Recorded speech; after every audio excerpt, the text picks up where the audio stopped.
Hello guys, हम लोग इतिहास पढ़ रहे हैं। इतिहास में एंशिएंट हिस्ट्री पूरा कवर हो गया है।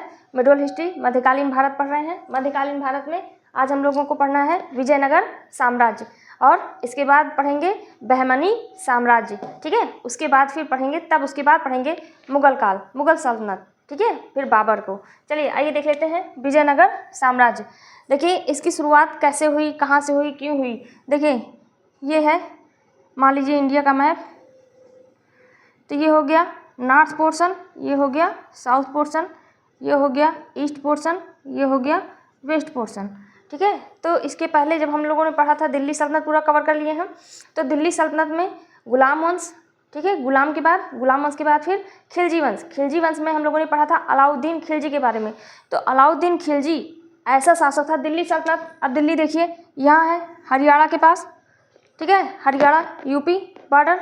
तो जो हरियाणा है तो वो कहाँ पे पड़ता है, उत्तर में, उत्तरी भारत में। तो जो दिल्ली सल्तनत था यही था, ठीक है, उत्तरी भारत में। तो यहाँ पर जो है अलाउद्दीन खिलजी एक ऐसा शासक था, हमने आपको पढ़ाया है उसमें, आप लोग ना देखे हो तो वीडियो देख लीजिएगा। तो जो अलाउद्दीन खिलजी था उसने उत्तरी दो प्रकार के आक्रमण किए थे। उत्तरी अभियान चलाए थे, उत्तरी युद्ध अभियान, और दूसरा दक्षिणी, ये उत्तरी युद्ध अभियान चलाया था और दूसरा दक्षिणी युद्ध अभियान। उत्तरी युद्ध अभियान में क्या किया था उसने, उत्तरी युद्ध अभियानों में जो है उनके शासकों को, ठीक है, जीत कर, उनके शासकों को मतलब युद्ध करके उनको पराजित कर वो उत्तरी एरिया में जो विस्तार किया था उसको अपने साम्राज्य में मिला लिया था। और दक्षिणी भारत में अभियान करके क्या किया था, उनको अपने अधीन कर लिया था। कौन, अलाउद्दीन खिलजी। उसके बाद फिर जो भी शासक आए फिर क्या हुआ, धीरे धीरे ये बढ़ता गया, ठीक है, बिखर गया पूरा साम्राज्य। लेकिन फिर आता है तुगलक वंश। तुगलक वंश में हम लोगों ने देखा था कि फिर यहाँ पे तुगलक वंश में क्या किया था, तो मोहम्मद बिन तुगलक ने दो सेना नायकों को, कौन कौन से, हरिहर एवं बुक्का को पकड़कर उनको बंदी बना लिया था और उनसे इस्लाम धर्म कबूल करवाया था। ठीक है, तो जो हरिहर एवं बुक्का थे, दो भाई थे ये, इन्होंने इस्लाम धर्म को कबूल कर लिया। उसके बाद फिर इनको रिहा कर दिया, मतलब छोड़ दिया, रिहा कर दिया। छोड़ने के बाद क्या कहा, तुगलक वंश में इनको कहा गया कि ये दक्षिण भारत में जाएं, ठीक है, और जो दिल्ली सल्तनत है उसको और बढ़ाएं, उनका प्रचार प्रसार करें। लेकिन होता क्या है, जो हरिहर एवं बुक्का, देखिए दो भाई थे हरिहर एवं बुक्का। यहाँ पे आगे अब यहीं से शुरू होता है विजयनगर साम्राज्य। ये देखते हैं विजयनगर साम्राज्य, इसका पूरा टोटल कार्यकाल है 1336 से 1360 ईस्वी तक। विजयनगर साम्राज्य का जो टाइम पीरियड है वो है 1336 ईस्वी से 1360 ईस्वी तक। आइए देखते हैं इसके बारे में।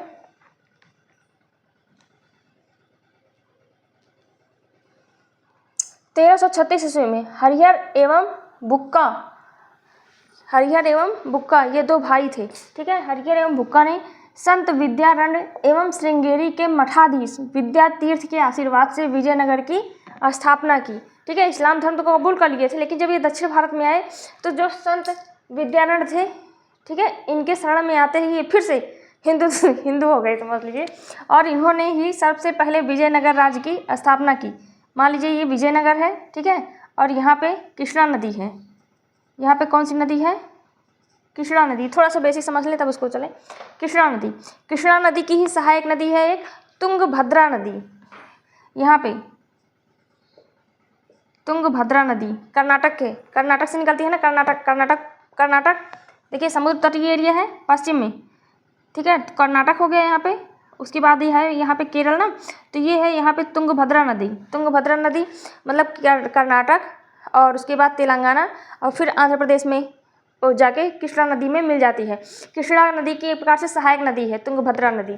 ठीक है, आप लोगों ने ज्योग्राफी में पढ़ाया नहीं है, अगर पता हो तो अच्छी बात है, नहीं तो हम तो एक एक टॉपिक सीरियल वाइज पढ़ाएंगे ही। आप लोग पूरा वीडियो देखते ही नहीं, पूरा वीडियो देखिए, उसको समझिए, उसके बाद हमें कमेंट बॉक्स में कमेंट करके बताइए कि यहाँ पे कमी क्या है, तो हम उसको और अच्छे से पढ़ाने की कोशिश करेंगे, सुधारेंगे। ठीक है, क्योंकि हम हाउस वाइफ है, काम करने के बाद तो आप लोगों के लिए एक वीडियो अपलोड करते हैं, आप लोग पूरा देखते ही नहीं, स्किप करके भाग जाते हैं। ठीक है, तो ये है तुंगभद्रा नदी और यहाँ पे कृष्णा नदी।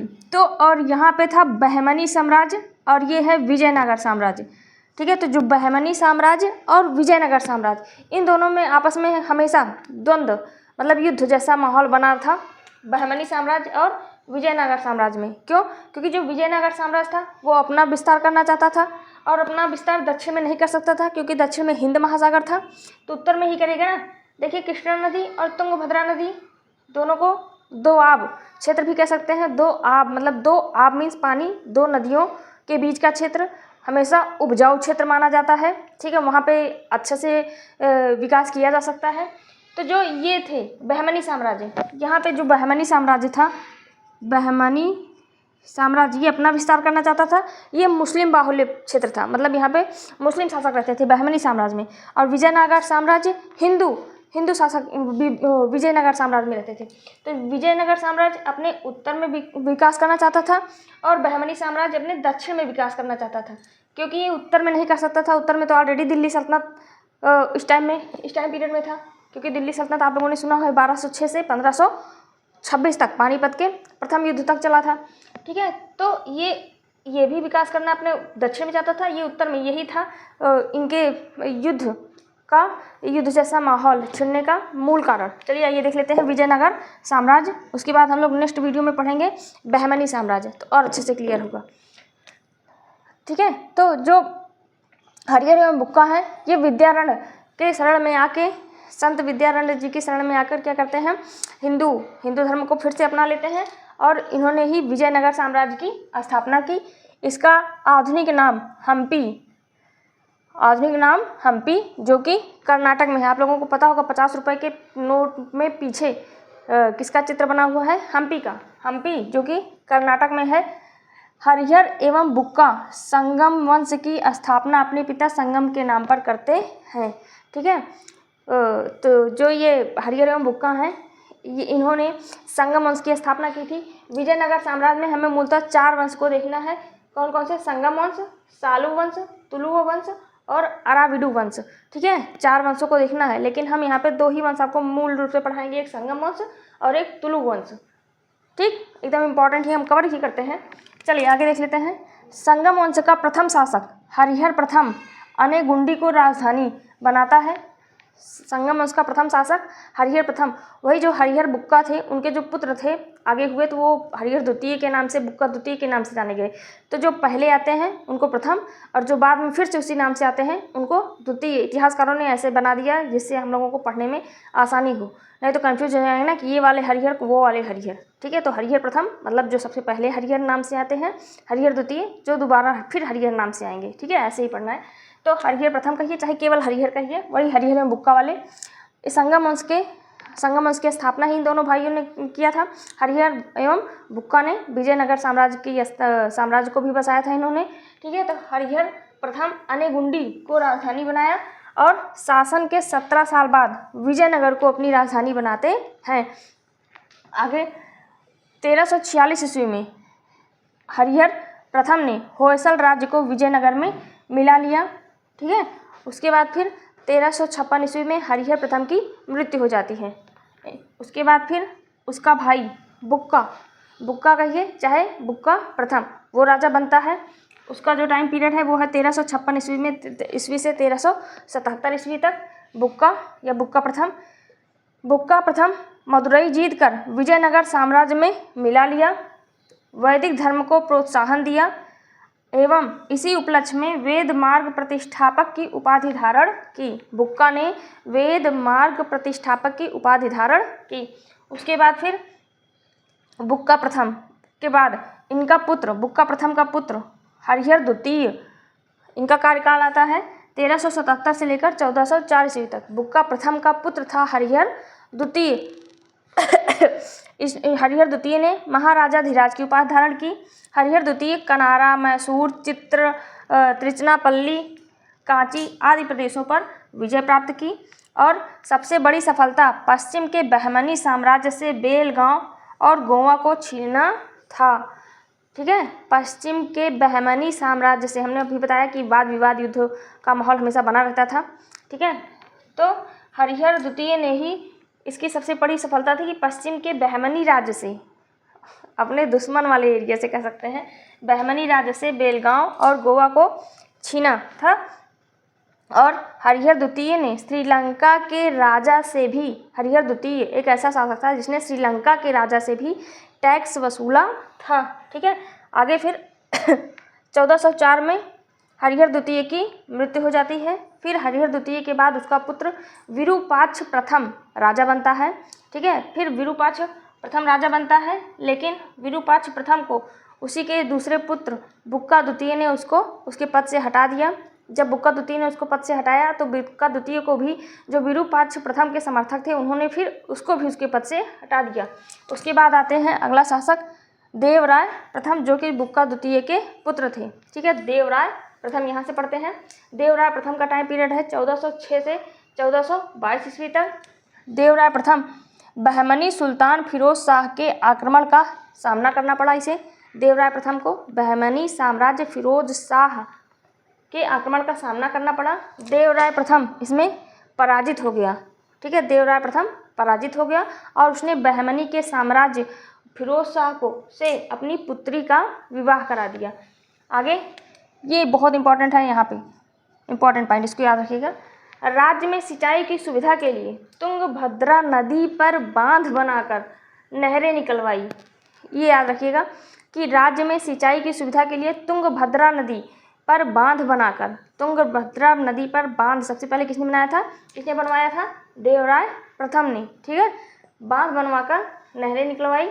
आगे इसके शासनकाल में इटली का यात्री, देवराय प्रथम के शासनकाल में इटली का यात्री निकोलो कोंटी 1420 ईस्वी में विजयनगर की यात्रा पर आया था। ठीक है, आगे देवराय द्वितीय 1422 से 1446 ईस्वी तक। देवराय द्वितीय के समय फारस के शासक शाहरुख ने अब्दुल रज्जाक को राजदूत बनाकर भेजा था। हम इंपॉर्टेंट पॉइंट कवर किए हैं। उसके बाद फिर विरूपाक्ष द्वितीय संगम वंश का अंतिम शासक। फिर यहाँ पे अंतिम है तो बहुत सारे बीच में, लेकिन हमने कवर नहीं किया है। ठीक है, आगे देख लेते हैं। फिर तुलुव वंश, हम सालू वंश को पूरी तरह से छोड़ दिए हैं, यहाँ पे सीधे आ गए हैं तुलुव वंश पे।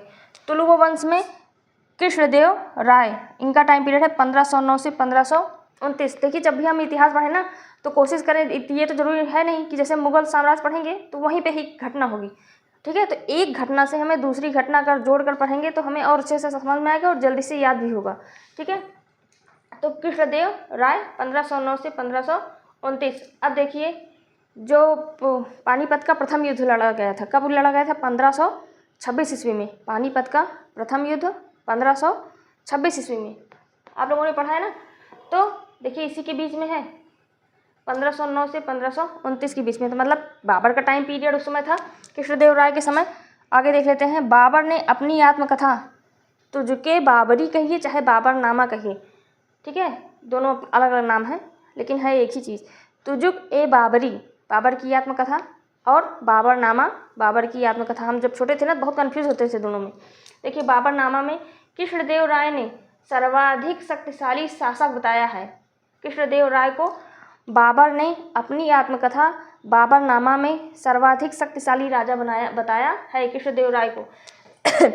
कृष्णदेव राय ने 1512 में बीजापुर के शासक यूसुफ आदिल खां को हराकर रायचूर पर अधिकार किया और गुलबर्गा के किले पर भी अधिकार किया। अब देखिए, जो बीजापुर के शासक थे ना, ये बीजापुर ये बहमनी साम्राज्य में आता था, और जो कृष्णदेव राय थे ये तुलुव वंश ये आता था विजयनगर साम्राज्य में। इसको हम लोग रिलेट करते चलेंगे, विजयनगर साम्राज्य में तुलुव वंश, और जो ये बीजापुर के शासक यूसुफ आदिल खां ये बहमनी साम्राज्य में आते थे। ठीक है, आगे कृष्णदेव राय ने तेलुगु में अमुक्तमाल्याद एवं संस्कृत में, ये एक बहुत बड़े कवि भी थे और योद्धा भी थे कृष्णदेव राय। जब इनकी पूरा आप डिटेल में निकाल के पढ़ेंगे ना, वीडियो देखेंगे तो और अच्छे से समझ में आएगा। कृष्णदेव राय ने तेलुगु में अमुक्तमाल्याद एवं संस्कृत में जाम्बवती कल्याणम की रचना की।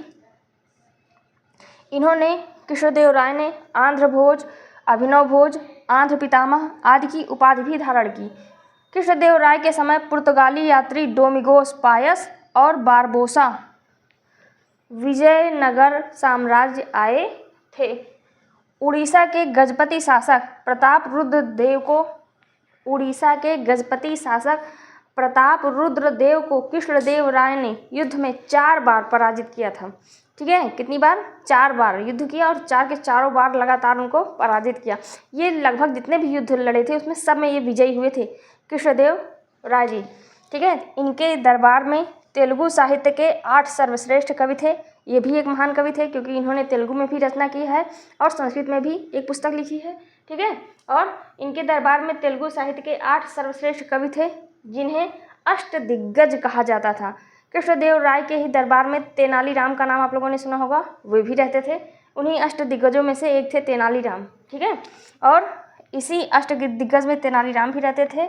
नागलपुर नामक नए नगर, हजारा और विट्ठल स्वामी मंदिर का निर्माण भी कृष्णदेव राय ने ही कराया था। इनके शासनकाल को तेलुगु साहित्य का क्लासिक युग भी कहा जाता है। आगे हम लोग पढ़ेंगे बहमनी साम्राज्य। Thanks for watching my video. Please like, share, subscribe my channel.